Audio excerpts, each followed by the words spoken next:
right, so you got a rowing machine, and it's not a Concept 2, and it's not a WaterRower, the brand WaterRower. It's totally okay. You got a rowing machine. That is all that matters. A lot of times I hear that some groups and a lot of us on YouTube, we always have one of those machines. And to be honest, you have a machine. Just find one that you can afford and that you enjoy rowing on. And that's all that matters. We're all doing the same thing and we should enjoy it together. So regardless of what your machine is, the difference is that a lot of machines have different numbers on them. If you happen to get a cheaper machine, sometimes it doesn't give you the same numbers that the Concept 2 or the WaterRower does give you. Now, those big numbers are the strokes per minute or the per 500 meter piece. Now, when it comes to those types of things, it's really all about giving you more information. How much power are you driving through your legs? How much are you how slow or fast are you going forward? That's what those numbers are about. And I have a whole video about the numbers that I would check out if that didn't make sense, where I explain it all, hopefully in an easy way for you.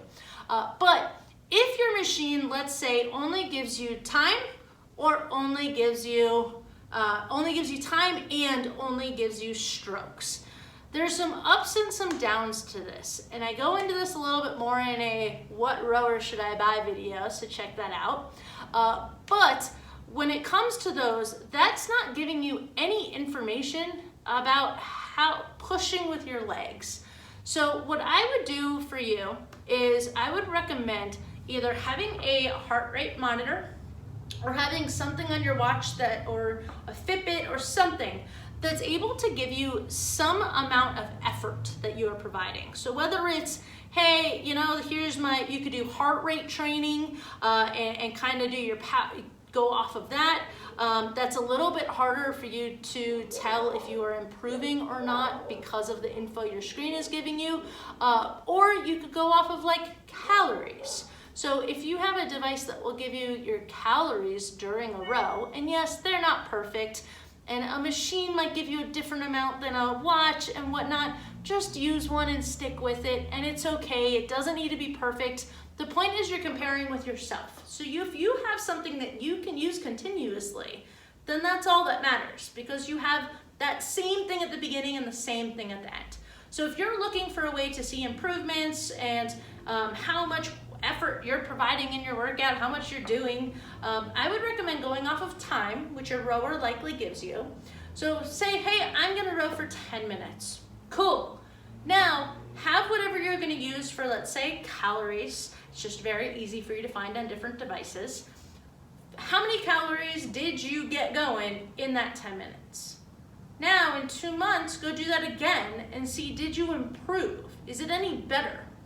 Those are the types of things that might be able to give you a little bit of information. To be honest, they're not going to give you a ton, but at least it's something with your machine that's going to give you some desire or some thought of how much are you actually doing.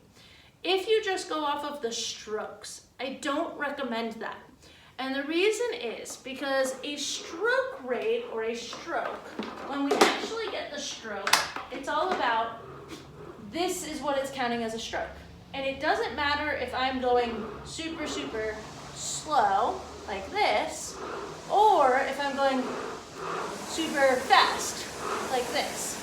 If I go fast and slow, it's possible that when I'm pushing with my legs on the drive, that the power I'm getting through that could be the same whether I'm rowing really, really slow at 20 strokes per minute or I'm rowing really fast at 30 strokes per minute. Sometimes we actually do slower rowing and really, really explode and push with our legs in order to be able to really breathe and recover on the way forward. But if your machine's only giving you strokes and time, it's seeing those as two completely different things. When in reality, you might still be exploding with those legs and using all that power and energy, and it doesn't really matter how many strokes you did, because the strokes per minute might actually be giving you the wrong information. If that didn't make sense, I highly recommend you check out my video on explaining the numbers. That will give you a lot more information on this. I just want to keep this simple, as this is me answering one of your questions. So if you have questions, just ask. Please reach out to me, ask. If you have more questions, just reach out.